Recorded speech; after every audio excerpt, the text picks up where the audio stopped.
Perkenalkan, nama saya Onisisika Hutapea dengan NIM 14S23033.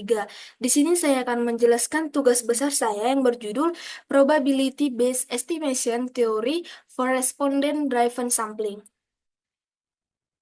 Adapun alasan saya memilih jurnal ini yaitu yang pertama, jurnal ini relevan dengan materi probabilitas yang salah satunya adalah tentang penaksiran, di mana penaksiran yang digunakan penaksiran satu rataan. Karena tujuan utamanya adalah untuk memperkirakan proporsi atau rataan suatu karakteristik dalam populasi tersembunyi berdasarkan data yang dikumpulkan melalui Respondent Driven Sampling atau disebut juga dengan RDS. Dalam konteks ini, rataan yang dihitung adalah rata-rata proporsi individu yang memiliki karakteristik tertentu, seperti pengguna narkoba dalam populasi yang tersembunyi. Yang kedua, dalam RDS sering terjadi bias dalam data yang dikumpulkan karena pola perekrutan atau keterbatasan sampel. Jurnal yang saya ambil ini mengembangkan teori penaksiran untuk mengatasi bias tersebut dengan mengoptimalkan variasi agar hasil penaksiran lebih akurat. Adapun hasil analisis yaitu yang pertama jenis penelitian, penelitian ini termasuk dalam penelitian teoritis dan metodologis di bidang statistika dengan fokus utamanya adalah mengembangkan teori penaksiran berbasis probabilitas. Yang kedua, studi ini bersifat kuantitatif karena menggunakan model matematika dan probabilitas untuk mendeskripsikan data dan mengembangkan metode penaksiran parameter populasi. Adapun tujuan penelitiannya yaitu mengembangkan metode penaksiran probabilitas yang lebih akurat untuk data yang diperoleh melalui RDS. Yang kedua, memperbaiki bias dan variansi yang muncul dalam hasil pengambilan sampel menggunakan RDS.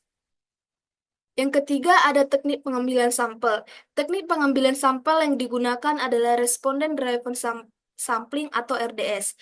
Dalam RDS, responden awal atau set responden dipilih secara purposif untuk mewakili kelompok tertentu dalam populasi yang sulit diakses.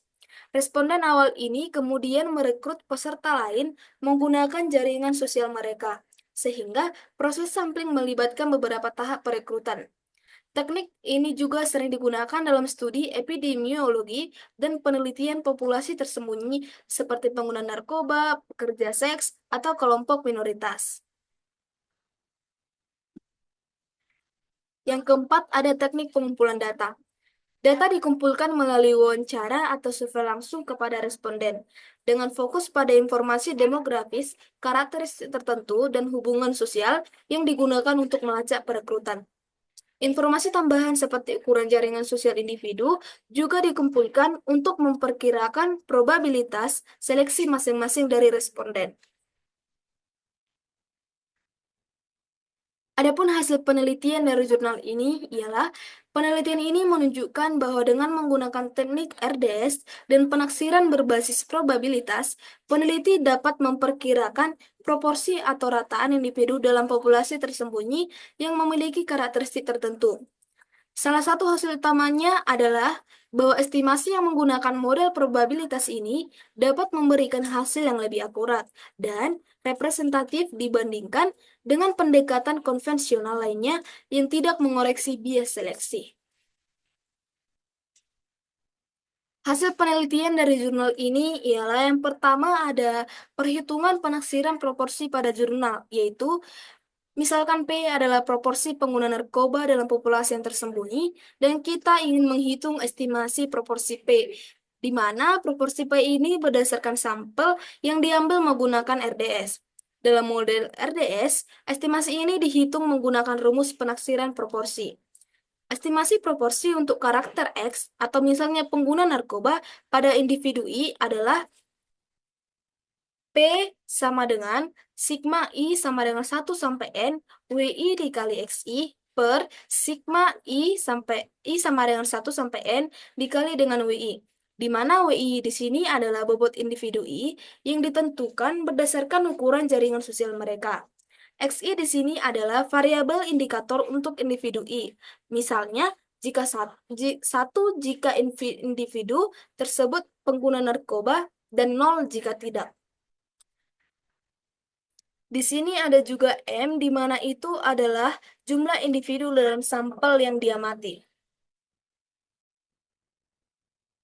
Hasil penelitian yang kedua ini ialah estimasi pengukuran populasi, di mana ukuran populasi tersembunyi dapat diperkirakan menggunakan teknik seperti estimasi Horvitz-Thompson, yang memperhitungkan peluang seleksi individu berdasarkan ukuran jaringan mereka. Estimasi ukuran populasi atau dilambangkan dengan N menggunakan model probabilitas dapat dihitung dengan rumus N sama dengan 1/sigma I sama dengan 1 sampai N dikali dengan 1/WI. Di sini ada hasil penelitian dari jurnal yang saya ambil, di mana contohnya ini adalah jaringan acak dihasilkan dengan 4 grup terpisah, dengan masing-masing memiliki ukuran NX dan distribusi derajat Poisson dengan derajat rata-rata Z. Pada tabel ini terdapat grup A, B, C, D dengan NX itu 1000, 3000, 3000, dan 3000. Z itu 32, 40, 48, dan 56. Maka untuk menghitung proporsi dari tabel ini ialah yang pertama menghitung total bobot dengan sigma dikali NX, yaitu 1000 ditambah 3000 ditambah 3000 ditambah 3000 hasilnya sama dengan 10.000. Yang kedua, menghitung jumlah bobot terbobot, yaitu dengan rumus sigma N dikali Z. Maka sigma N dikali Z sama dengan 1000 dikali 32 ditambah 3000 dikali 40 ditambah 3000 dikali 48 ditambah 3000 dikali 56, di mana hasilnya itu sama dengan 464.000. Yang ketiga, untuk menghitung proporsi PI, kita gunakan rumus yang pertama tadi. Menjadi hasilnya proporsi sama dengan 464.000 dibagi dengan 10.000, itu hasilnya sekitar 46,4.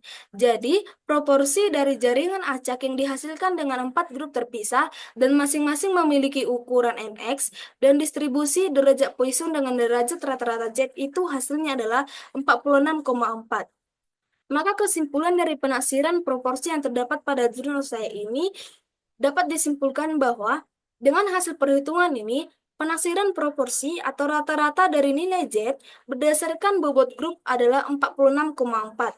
Ini menunjukkan rata-rata yang diperoleh berdasarkan total bobot di setiap grup yang memiliki jumlah individu yang berbeda.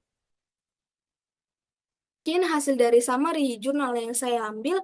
Jika ada kata yang salah, saya mohon maaf. Terima kasih.